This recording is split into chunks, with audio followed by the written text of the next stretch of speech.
Hey guys, so with Rogue's continued success, my thought was that since they maintained their very interesting quirk of having two high boost per minute players and one very low boost per minute player, I thought that they would be a very good team to look at for how to play quickly and how to play slowly properly. Because FirstKiller, his actual speed in game reaches sometimes well into the high 1600s. But normally, I would say averages about that 1600 range. And then Taroco is, I mean, he can be incredibly slow or decently fast, so he varies a good bit. So my thought process was we'll look at FirstKiller, see how we can play pretty fast, pretty well, and then after that we'll go ahead and transition into looking at Taroco and how he plays and the differences and how to like maximize our effectiveness between both of their play styles. So let's go ahead and jump on in. First time I tried this, the frames were so bad that it's basically unviewable. So let's go round two. We're going to start off this play. I'm just going to go ahead and let the thing run. I was going to edit it down a little bit, but at least for this first part, I am now not going to do that. So you get my face, you get me talking a bit. We're going to basically just watch this for now. There are a couple points right here. So first of all, this place just happened. We don't get a free touch by FirstKiller. You notice how he did waste about 20 boost going back down to the ground that he didn't necessarily need to. And the reason why that this can basically be okay is because he now has a good bit of momentum, and if he needs to get back to net, he's got 3 pads straight down the middle he can very easily get to and cover the net in any way he needs to. So instead what he's going to do is he's going to end up going over to the corner over here, picking up boost, and then look at how wide his rotation is, how deep his rotation is here. He's going to take a very wide route, cross over the pitch, stay third man since Taroco cut mid. He's going to be looking here to support Taroco's 50. If there's some way that this goes up or comes back towards him at all, really anything along those lines, he's going to be diving on it pretty quickly, looking for a way to both buy Taroco time as well as regain possession for his team. So what's going to end up happening is Taroco is not going to get this 50-50, and instead he's going to end up fake challenging this ball. This allows Taroco behind him, as you can see right here, gives Taroco a little bit of time in case he needed to get some help from Taroco. This buys him enough time to come and support him in case this was a neutral 50-50. Obviously not a neutral 50-50. This ball is shooting over to the left side of the pitch. But you can see good look at a quick and deep rotation there.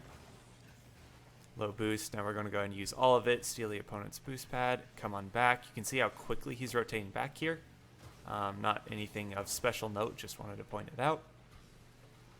Teammates double commit, but happens. All right, right here was a good one. So once again, he's looking for this boost. Takes him a second. He's just going to bust back as quickly as he can. Even though Squishy doesn't have much he can really do with this ball, he's not going to wait upfield too long.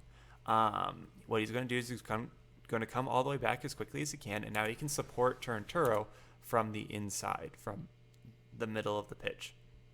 Looking for some kind of pass play in case Taroco had kept control, looking for a dribble, looking for a 50-50 that he can hopefully shoot and score. That's kind of what his ideal circumstance is by making a rotation like this. He's looking for a scoreable opportunity. So he's going to do that. We're going to watch this play through, and then he's just going to leave as soon as it doesn't look like this play is going to happen. You can see how quickly he goes from, okay, I'm here to support my teammate, to, okay, this ball is not going to be scoreable, so I'm just going to leave. So he does double check back. There is a chance that this ball just pinches across because Justin's in a slightly awkward position. This could just pinch straight across the net, so he's listening for a call out from Taroco, trying to see a little bit what's going on, but he's still kind of set on this I'm going to rotate out idea. So he's going to go out, he's going to get the mid boost, use a little bit of boost along the way, and now he's back in the midfield. So the reason why this is a super important thing to point out is really crucial rotation. It's very integral to having a very quick rotational speed and just fast play overall. It allows him to maintain, you can see how fast he's going this entire play. He's got very high speed. It allows him to get out quickly, maintain momentum. He's not getting stuck in the middle of the pitch with no momentum, which would be not ideal in case like Justin's rotating back into net with momentum. Justin's just going to beat him to the ball every time if FirstKiller can't find a way to get momentum to match Justin. So He's not going to sacrifice too much. He's going to be back on defense really quickly. And then what you'll notice is that he's really ready for this next play. So we'll watch it through real quick. So obviously not the most amazing touch ever, but you can see it got him a shooting opportunity. The only reason he is, switching a bit, he is able to get behind Taroco because of how quickly he rotates. He would not be this far back in this good of a position to support Taroco if it weren't for how quickly he decided to rotate out. So this is a very important thing, a very important aspect of why rotating quickly can be incredibly important. If he hadn't rotated out as quickly, he could still get to this ball, absolutely. But the thing is, instead of being where he is now, he'd be closer to the middle right boost, somewhere over there. And so when he goes up for this ball, he's going to be hitting it towards the left wall and not towards the opponent's net, which means that there's no immediate shooting opportunity. And as we have seen, FirstKiller can turn situations like this into goals quite often. So that's a situation he wants to put himself in basically as often as possible. So that is only possible because he rotates out quickly and efficiently. So he's still going to maintain speed, pick up middle right boost. We'll watch this for a bit. He's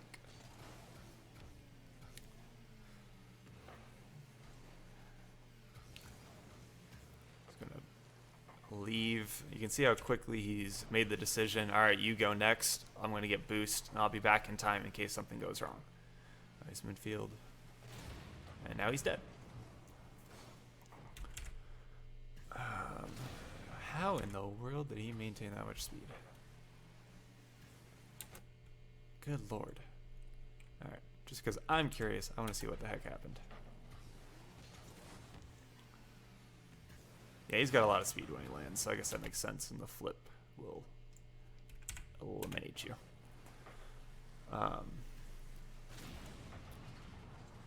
Yep. A little awkward position for them now. Turo's following. Alright, he's behind. In the pre-jump.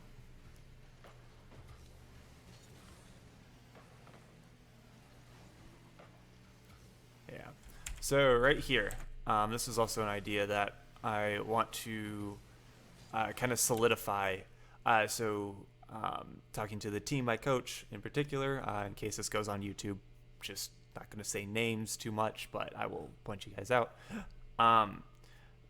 You guys do a great job of staying upfield and having passing opportunities for each other, especially on clears. The thing is, you only really want to have one person sitting upfield.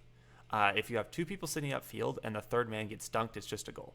So unless you absolutely know for a fact that you are completely free, like that third man with the ball on your team is completely free to choose where he wants to put it, you generally want to have one person go behind him while the other person stays forward. So the question then is, who do you leave forward and who do you have come back quickly? At least for me in this situation, FirstKiller was the first one to challenge this ball, so he's going to be the first one to start to rotate back. If somehow it looks like Turo can land and get back before him, FirstKiller will stay upfield. But that's not the case. Turo is still going supersonic moving forward, so FirstKiller is going to rush back. Because Turo is supersonic, he can get a bunch of small pads in the midfield in a very short amount of time. He's just going to sit there. So FirstKiller is going to rush back. Taroco has a passing option to Turo, and sure enough, he's going to go and try and take it. I don't know if he got enough boost pads or what happened exactly there, but you can see like the possibility was there. Passing play. Good shot.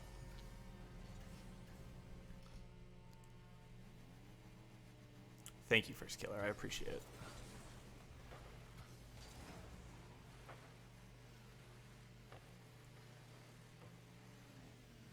Yeah, watch out. He's kind of stalling time right now. If he can score, great. But since he had low momentum and his teammate just died in the midfield, he's not going to really be looking for a pass here. Bump, though, he will. Ooh, close. You can see how he made sure to use a flip there. He doesn't want to turn with 0 boost, so he's not even going to really consider it. He's just going to hone in on that boost pad. right, looking for a demo. He's going to boost steal instead. Now he's back mid. A little awkward on the read. But you can see how he's kind of like sitting on a midfield. He went a little bit too close, at least from my opinion. But like if he sits just even a little bit further back here, he can probably get this read off the backboard really easily. So it's one of the ideas I like to bring up, having a patient midfield. Obviously, I haven't been able to use it on the pros, so I'll have to see exactly how well it would work against NRG. Probably not quite as well as it works against most other teams, but it can be a really powerful idea. And it's just situations like this right here. Like if he had been just a minuscule amount further back, he could probably score that. The helpful bump to get boost. Nice.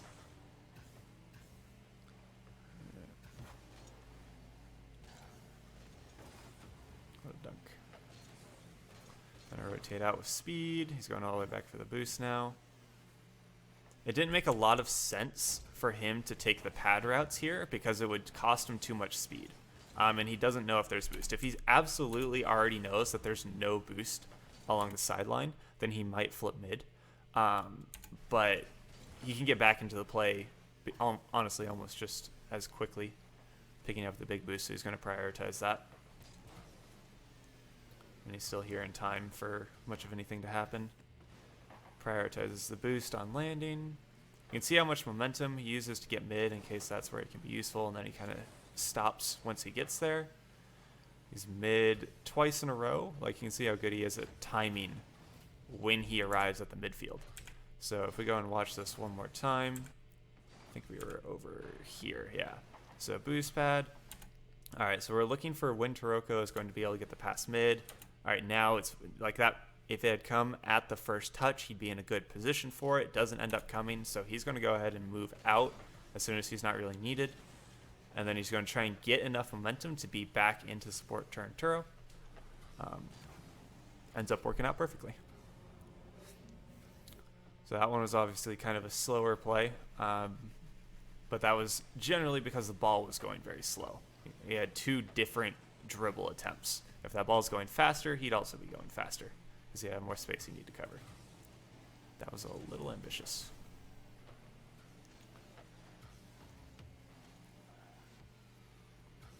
Huh. That was pretty dope, honestly. Cool movement.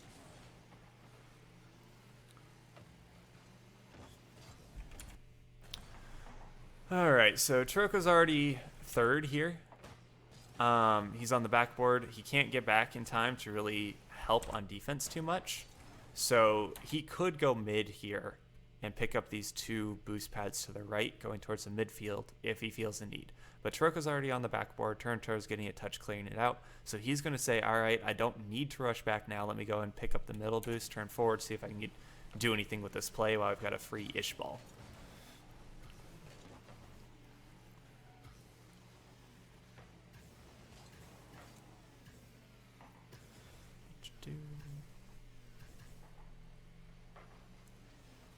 You can see how much momentum he just carries through all of his plays. Like, the speed, I think it was 1580 on both of these games, which, when we think about it, is pretty similar to what a lot of us play at. Like, it's not all that fast. But you look at a play like this, and what you should be noticing is just how much momentum he is maintaining through the entirety of it. He lands, he's supersonic again. Picking up boost, still supersonic. Coming back through the midfield. All right, we're waiting to see where we can be useful in the play. Now we can be. So let's go ahead and slow down, move into that position so we can be just about as ready as possible for it. And we're still moving fast. And so that's kind of just where I point out, like, when you look at a pro player, they honestly just look fast. It's kind of weird because it just is very different looking style of gameplay, even though their actual like unreal units per second, according to ball chasing, isn't any higher than most GC players. Like, it's not, they just are going fast in different moments and in more opportune moments. So if you pick up on when they're going fast, it ends up being you just do it at better times, basically. Like, you just kind of copy the pros is one of one of the times where it's very good to do that. Oh boy. All right.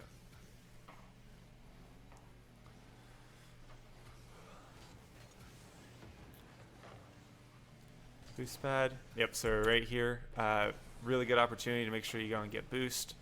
2 teammates are behind you, and they may be screwed for all we know, but there's not a lot we can do about it since we're also 0 boost. So let's go ahead and first of all get our self boost as well as deny the opponent's boost. So good middle boost pickup on the left side there.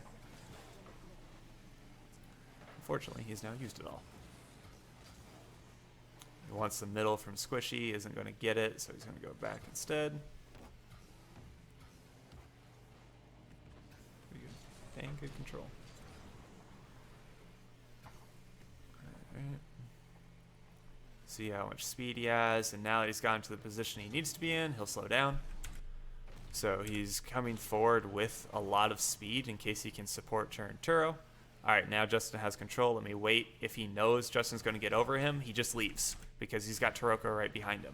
But since he doesn't think Justin's going to get it over him, he stays mid, and now it's a pop-up to Taroco. Obviously, somehow he got back to it first, which I'm not entirely sure how he did, but, you know, fair. So, all of that considered, I think the other game... I'm going to go ahead and kill the recording, and then I'll splice them together, edit it a little bit. Maybe, who knows. But I'm going to go ahead and try and post pictures of the actual speed of the players. I'm going to figure out which game Taroco... I have game 4 and game 7 of the series prior to the bracket reset. So I'm going to go and grab whichever one Taroco is slower in, and we'll go ahead and look at Taroco there. And then we'll look at FirstKiller in game 4, because this is game 7.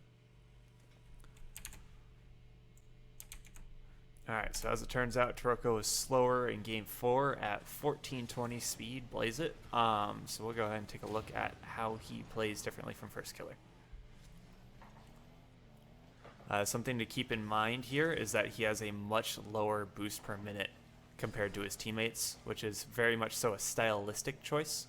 But it also allows both of his teammates to be incredibly fast with a very high amount of boost.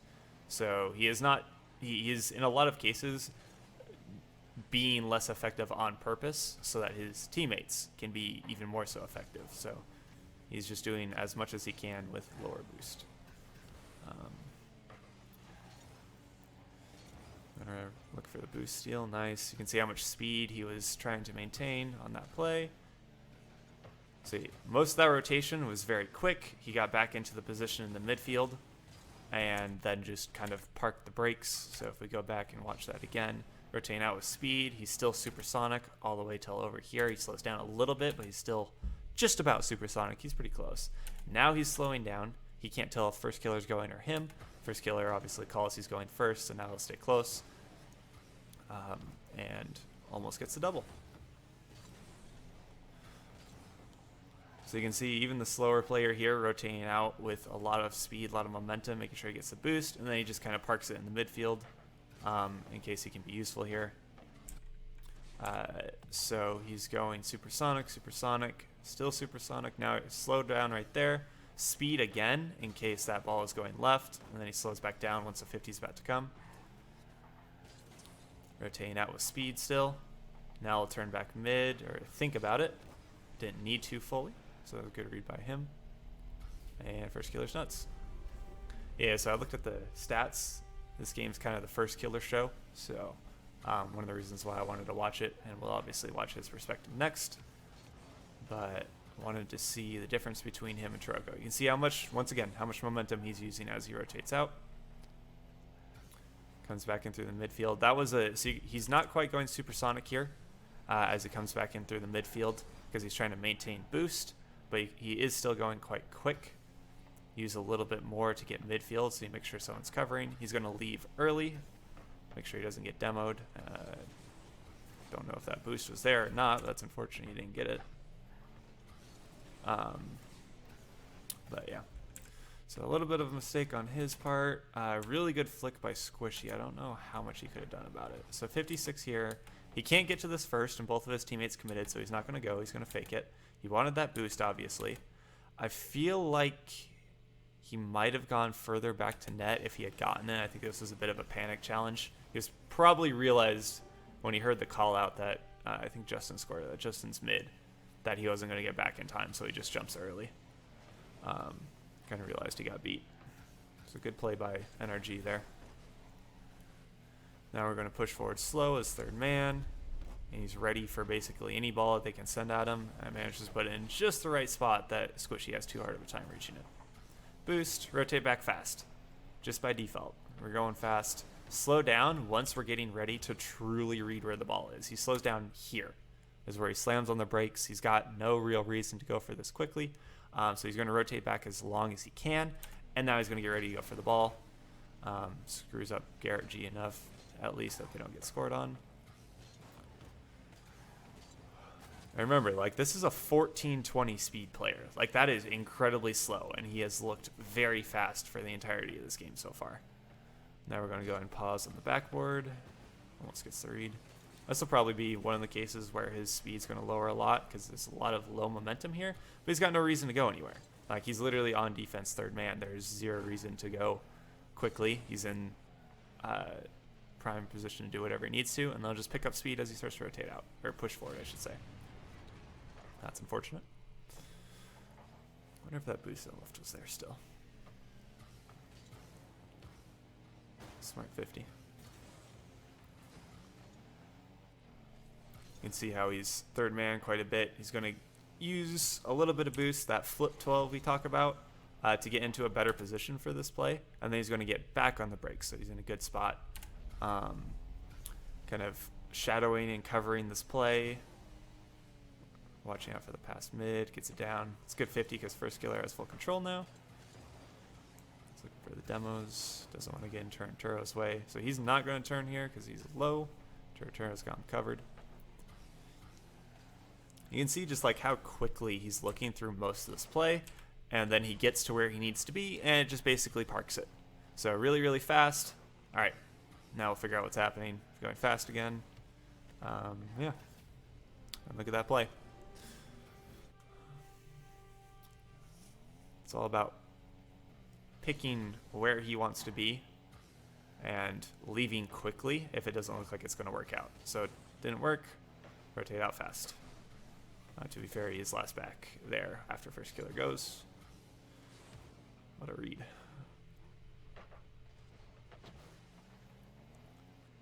Yep.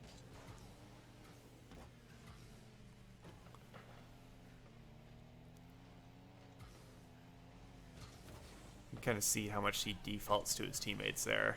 In most cases, I would never expect Turo to stay on the right wall. That would be Taroco instead. And the FirstKiller show.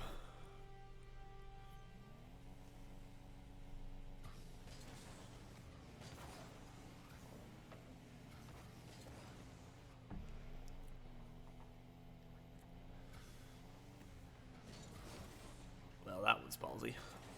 It's gonna be, holy cow. Just a little close. See that rotation, full momentum towards back post, then parks it at back post. And now he's getting bullied. Gets some good speed, goes mid, kinda.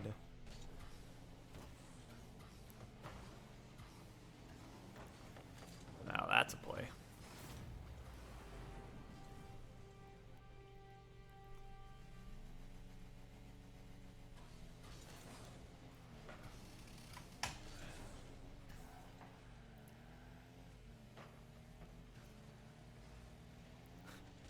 I can hear FirstKiller literally right behind him.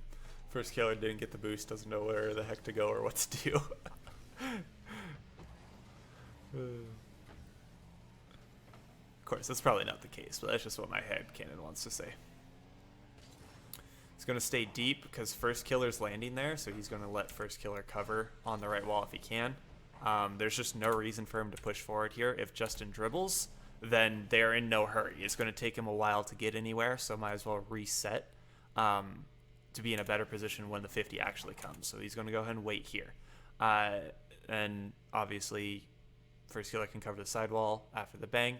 Taranturos also should be heading towards net right now. So if this goes over both their heads, no big deal. There's no follow-up from the opponents, so he's just going to rotate out the opposite side towards the left side back post, and everything's going to be just fine because he'll support Taranturo. Obviously, FirstKiller can reach it first, so no big deal. He's just going to let that happen. Just save by Turo.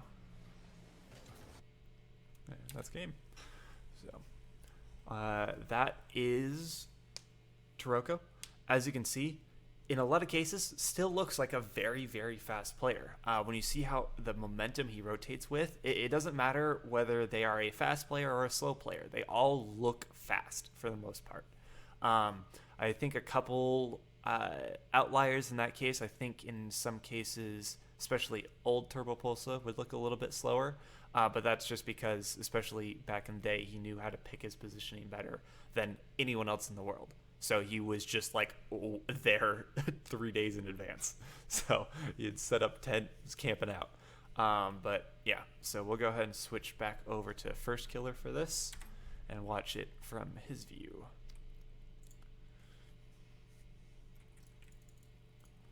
All right.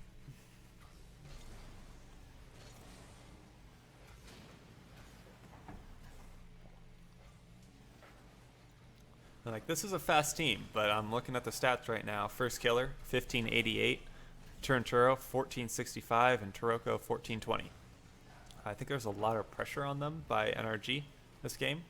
So it might be one reason why they're a little bit slower than average. But both this game and the other one we looked at, FirstKiller was not above 1600.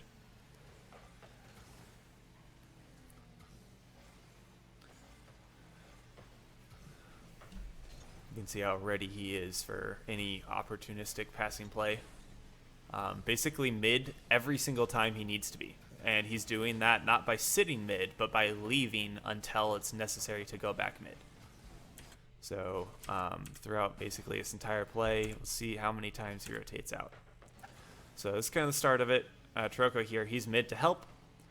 Not happening. Well, kind of happens. He leaves. Going to flip out, and he'll turn back in with Taranturo. Passing option doesn't happen, so now he'll leave again. Kind of left. Could have let Taroco go for it, but he said nah. So that's there. So 2 or 3 times he rotated out, all in that one offensive pressure. Never touched the ball, but he was a massive threat to NRG that entire time. Savage fakes.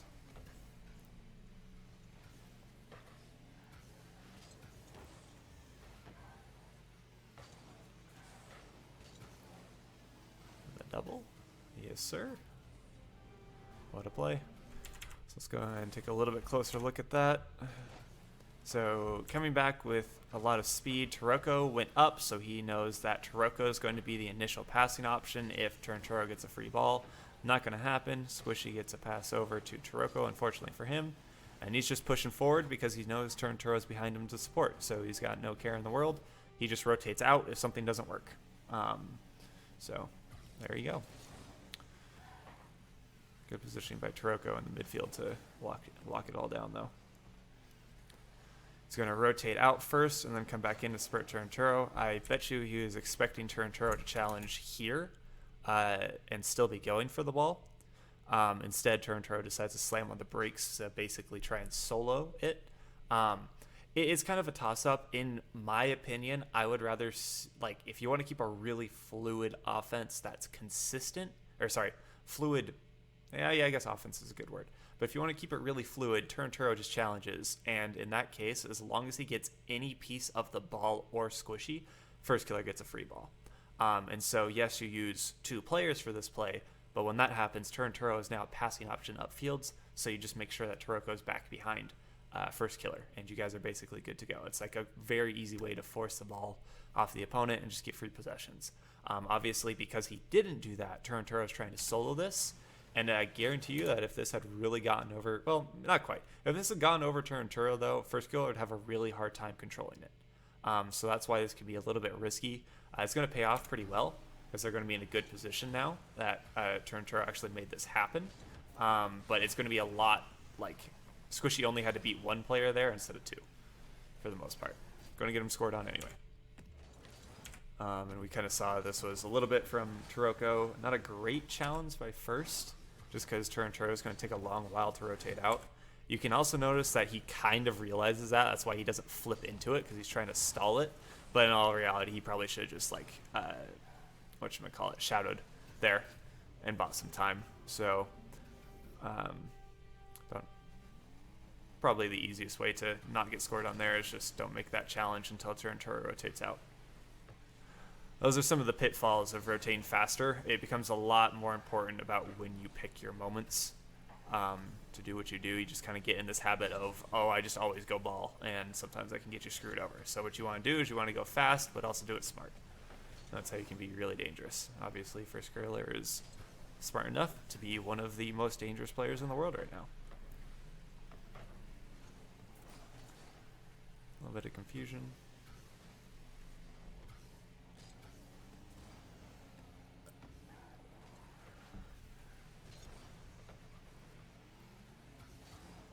You can see how, like, they always start their plays from kind of like beside each other. Every time they start to push forward, it's from all players behind the ball for the most part, and then they move forward with the play. They don't start from in front of the play and come back. So the reset position is go past the ball, find third man, then move up with the ball when you guys have possession. That's especially when, like, you're dribbling or it's a slower play. There are obviously situations where you want to stay upfield for, like, a hard pass, but generally that's when the ball is going faster. And the reason why it's an opportunistic passing play is because you basically just go for it as you're rotating out, instead of, like, sitting upfield for it. So you only stay there for as long as it makes sense, and then you leave. Front post. He's going to wait for this. Interesting. Yeah, I would have much expected Taroco to challenge that. I guess he got killed. He must be low.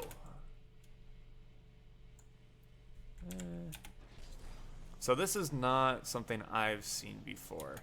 Okay, so that's kind of why. So in most circumstances, what you would expect to see, especially of a faster team and a faster player, is instead of picking up this pad, right where Taroco is, he's going to pick up this pad and rotate through the net. He's going to sit back post.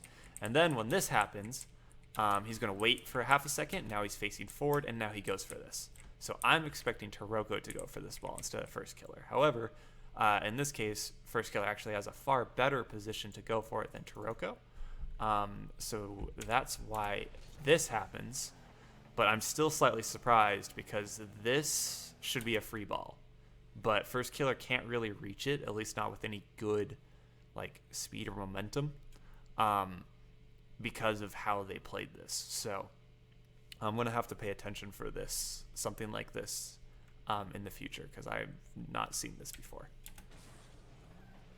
I don't know if he did get the pad, but I just find it weird that he's pushing up the left side already when Garrett G has a free touch. That just is weird to me. And because Garrett G has a free touch and not his team, and FirstKiller's not ready enough for it, like, this works if you can guarantee that FirstKiller gets this ball over Garrett G and to the left.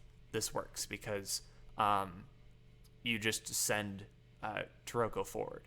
But because it doesn't work, and it might, I don't think this is ever likely to work, you're just basically asking to get demoed here. With if you had kind of started from the net first, if Taroco had gone instead of FirstKiller's on the back wall. He's going to be really freaking hard to demo. So, just kind of weird in my opinion, but you know, it happens.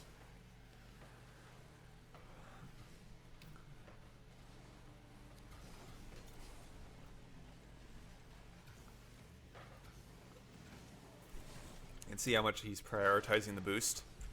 This one's a little bit interesting, so I want to watch this from Taroco's view. You can kind of see how it would have been, at least in this particular circumstance, better for him to leave this boost and just go mid, because if something like this just happens, he's just there to score it. I guarantee you he's worried about getting demoed, but if he does what he normally does here, which is go full speed, and then he just follows this close and then just rotates out if it doesn't happen, he'd already be turning left as this happens, ball is here, and guess what? That's probably just a goal. So really opportunistic and not very likely to happen, but sometimes it does. So what I would normally expect, let me go and break out Epic Pen since I have this. So basically what they're doing here, how I like to say it is, I say in a situation like this, you basically want to create a two-man offense. Instead of doing a two-man offense, they're just sticking with a three-man offense. So what do I mean by that? Let's go and bring this out. So three-man offense generally states that you have a person near the midfield and the middle right boost, and a person on the ball. I always like to say that just the golden rule of Rocket League is the ball ends up in the corner. This isn't quite the corner, it's the backboard, but it's kind of close, so just roll with it. So you've got a player somewhere, anywhere in this area, and then the other two around here. Obviously, Taroco's back here, so he's taking his sweet time, just because there's no other way for him to do it. But he's trying to get to this midfield position in time for this play to go to him so he can score. FirstKiller here is picking up this middle boost pad and basically not trying to score himself. He's just kind of looking for a play to develop. And if he gets really lucky, he'll score, but it's not likely to happen. He's not really anticipating it, which is fine. Like, these are really good players, so you don't really expect something like this to happen too often. But he should, in my opinion, he should be looking for it to happen, because the only two opponents that are relevant are both backwards. So this is one of those, like, you want to charge down the middle and do everything you can to look for a scoring opportunity here. So that's basically the three-man offense. You've got one man on the ball, and then kind of 2 second men. It's a little bit like one of them, if the ball goes towards one, they actually become the second man, and the other one becomes the third man. So FirstKiller's kind of second man here because Taroco's slow, and then if the ball goes towards Taroco, FirstKiller will just kind of rotate back out. So it's a little bit confusing, but trying to elaborate a little bit. What I think should happen is you basically treat it as a two-man offense. Two-man offense in twos, you've got one person on the ball kind of in the corner-ish, and the other person starts from the sidewall and kind of swoops around here, staying behind this other player. So what he's going to do is he's going to support straight behind Taroco. When this ball ends up reaching the sidewall, not that button. When this ball ends up reaching the sidewall, instead of being where he is now, he would be a little bit further left and starting to cheat towards the midfield. In twos, if this play doesn't work, FirstKiller just simply shadows back to defense. So he, even by going all the way mid, he's not risking anything in terms of a two-man thought process. He just turns back, starts to shadow, because when Turo goes all in like this, if it doesn't work, he's shadowing anyway. So that's just kind of how it goes. But the thing is, and this is how they would score in this position, is this two-man offense. The thing is that you do have a third player to think about. So it's basically taking a two style within a three-man rotation. And so what that ends up looking like, for how I've always seen it, is you have kind of this crossover effect. FirstKiller starts from the right, crosses to the left with the play. And then Taroco's job is to stay on, he basically mirrors it on the other side. So what he's going to do is he starts from over here. So he's going to go left until FirstKiller starts to approach the midfield. So if I was trying to keep this kind of in time with each other, FirstKiller started over here, Taroco starts over here as well. As FirstKiller kind of moves back mid, he's going to start to go mid, Taroco will as well. And then once he starts to cross over in front of the net, Taroco is now going to go behind FirstKiller at about the same time. So right when this line between them kind of gets crossed, they split to opposite sides of it. So they'll be both on this line at the same time somewhere, and then they'll break off. So if that were to happen, FirstKiller would end up, let me go ahead and play through up until the ball's in front of the net. Ball's right here. If that were to happen, we would have Taroco over here and FirstKiller over here. What ends up happening if this doesn't go in, FirstKiller just kind of shadows to rotate out. Taroco comes back into support, and now you've got two men on defense while Turo rotates out, and they're going to be relatively safe. So this will maximize your scoring opportunity, and because they are both backwards, just in squishy as they're rotating out, there's no immediate threat. So you've got plenty of time, especially if you're Taroco, to go over here and then reposition back in the midfield. You can either call FirstKiller off or tell him to make a kind of backwards awkward challenge to try and force them off the ball so Taroco can get possession. So so Rogue, if you ever need a new coach, hit me up. But yeah, take it as you will. Obviously, these are really good players, so nothing to discredit them. But when you see an opportunity like that, that's a scoreable ball. So how can you score it? That's one way. Anywho, let's go ahead and jump back on the FirstKiller show. Let's see what happens. It's kind of similar situation here. He's basically shadow defending like he would have if he had done what I talked about and it hadn't gone well. So we're in almost the same position, except for instead of Taroco and him both being backwards, Taroco would be going forwards, which is much more powerful in terms of getting it back onto the opponent's side of the pitch. So, yeah.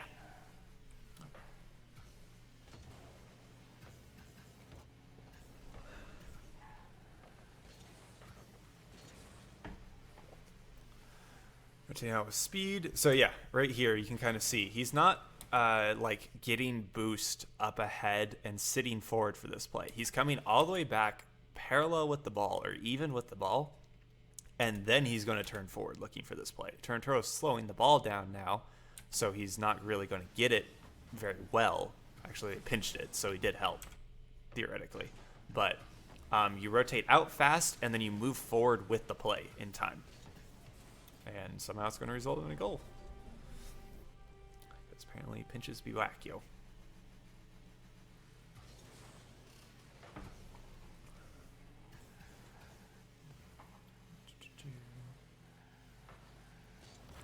Good save.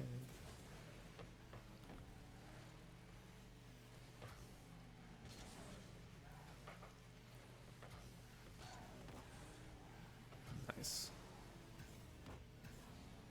Good call off there. See just how quickly he's moving through the entirety of this. So right there, this one surprises me a little bit. So Taroco's turning on this ball, which means that theoretically there's a decent chance that this is, so we saw actually earlier in this exact game, no, it was in the other game. In the game 7, very similar situation, FirstKiller was in Taroco's position. He turns around and makes a 50, funnily enough, also against Justin, and it just pinches super hard towards the left side of the pitch. So theoretically, we could assume there's the chance of that happening here too. So what, obviously it doesn't, but if it does, FirstKiller wants to be able to go forward. So he should actually be turning right now and going up the left side of the pitch if he's expecting something like that to happen, because it's completely open. If it goes that direction, he might even be able to score it. But he can't do that because Turnturo hasn't rotated out quickly enough yet. So he has to kind of make sure that Turnturo is not also going to get beat since they're so close. I don't know if there's anything Turnturo could have done differently. He might be stuck here. I don't think so, because you can see how slowly he's going right now. But if Turnturo had been behind Taroco here, or something different had happened, FirstKiller could very easily be could come back, and now he'll turn forward. Like we talked about, you come even with the ball, and then you turn back forward. So he would probably actually have gone, he probably would have turned right, then swung back around towards the midfield, something along those lines. Obviously, it doesn't happen, so nothing lost. He'll basically do the same idea here. He goes back, and then he turns forward with the play in case the pass comes. Kind of did, but he decided not to go for it.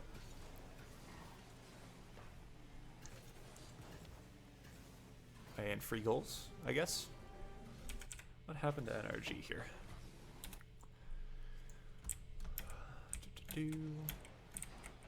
Justin passes it to FirstKiller. All right, fair. Sometimes it'd be like that. Okay.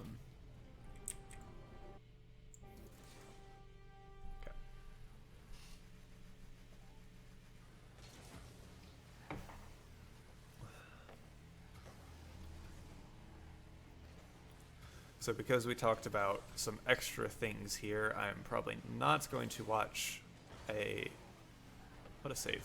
I'm not going to watch a FirstKiller going 1680 speed game. We'll save that for another time. But you can see how fast he still just honestly looks. Like it's honestly an eye test in a lot of cases. Like he just looks fast. And when you really get down to it and look at all the professional players, they'll look like this. When they're rotating, they're going fast.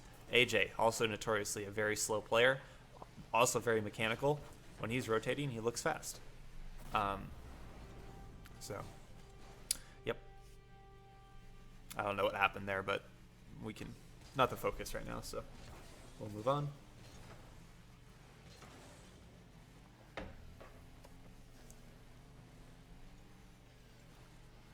So they're really good at getting someone up early is one of the things I've noticed. Like, and especially when they're air dribbling or going for a play like this, you kind of need to you need to block some of the angles, especially against someone like Justin. If you just leave him all of his angles open, you're just going to get screwed. So they send someone up early, Taroco in that earlier case, and it gives FirstKiller a much more reasonable attempt at a challenge.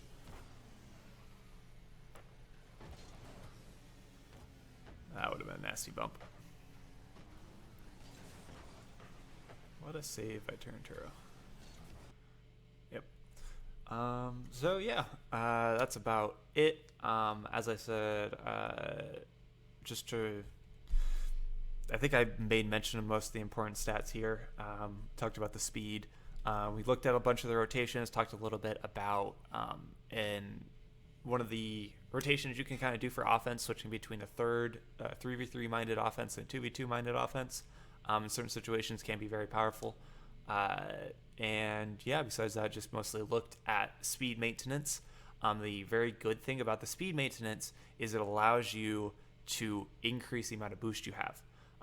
Taroco, just because his teammates are basically taking all the boosts, it wasn't as available for him. And because he is so much literally slower, he has less opportunities to actually go and grab it. So that is one of the cases in which it isn't just an eye test. It is literally the speed you have. The faster you go, the more opportunities you'll have to get big boost pads in particular. But he still rotates fast in terms of being ready for the play. He just went a lot slower as third man, and he wanted to stay relevant longer, so he didn't end up getting as many big boost pads, especially. So just to look back at some of the stats, just to reiterate, FirstKiller is not over 1600 speed in either of these games. He's actually floating right around 1580 in both that we looked at in terms of boost per minute. A lot of pros. So if I look, NRG is a very consistent team. They all have about the same stats in most of their games. So NRG, Justin 420, boost per minute. Garrett G 412, boost per minute. Squishy 408. That's game 4. Game 7, if we go ahead and look at boost, I actually can drag this right up here. What do you know? So right here, NRG 420, 412, 408. NRG 422, 431, 370. Obviously, Garrett G got boost stolen a little bit because that's not very normal for them. But that's probably because FirstKiller over here has 519 boosts per minute. That is absolutely ridiculous. There is a reason why he is the highest boost per minute player in all of NA, and also one of the most effective individuals in all of NA. So looking at that, and we look over at the other one, once again, topping out around 450 boosts per minute, which is honestly ridiculous. And Taroco, 350, 372. 372 is honestly pretty high for him. So they did a really good job stealing boost from NRG these games. Probably one of the reasons why they did pretty well. Ended up winning both of the games. So yeah, that'll about wrap it up. Any questions? I'll probably end up posting this on YouTube just because why not? Feel free to drop any questions in the comments. I'll probably try and link a little bit of like my Discord stuff or something along those lines. You can always contact me directly. And yeah, otherwise, thanks for hanging out. And yeah, adios peeps.